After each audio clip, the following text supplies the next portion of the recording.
Nakibahagi ang 302nd Infantry Achiever Brigade na pinamumunuan ni Brigadier General Joey A. Escanillas, Philippine Army at 62nd Infantry Unifier Battalion ng 303rd Brigade sa isang humanitarian gift-giving activity sa Barangay Panubigan, Canlaon City, Negros Occidental.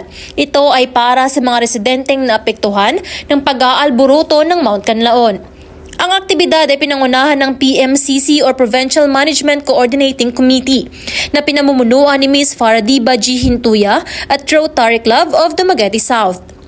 Ang programa ay nakatulong sa 264 na benepisyaryo na tumanggap ng pangunahing pangangailangan. Mayroon ding medical mission na nagbigay ng libreng eye check-up, salamin, gamot at bitamina.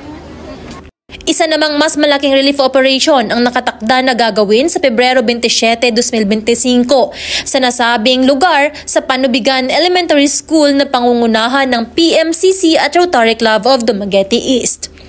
Nagpapasalamat ang PMCC chairperson na si Ms. Faradiba G. Hintuya sa very happy with me nga ni partner nato ang Rotary Club of Dumaguete South, no, and of course ang ato akong Dumaguete Rural Bank and napato ang Metro Water District. Lahat ng ahensyang lumahok, kabilang ang Armed Forces of the Philippines, Philippine Drug Enforcement Agency, Bureau of Fire Protection, Bureau of Jail Management and Penology, Philippine National Police, Philippine Coast Guard at iba pang katuwang na organisasyon. Patuloy na nananawagan ng suporta ang mga organizers upang mapanatili ang tulong sa mga apektadong pamilya. Ikan diri sa Kamplion Kila, Tanhay City, Negros Oriental. Ako si Joy Sanchez. Padayon nga magahatod kaninyo sang kamatuoran ngadto sa kalinaw.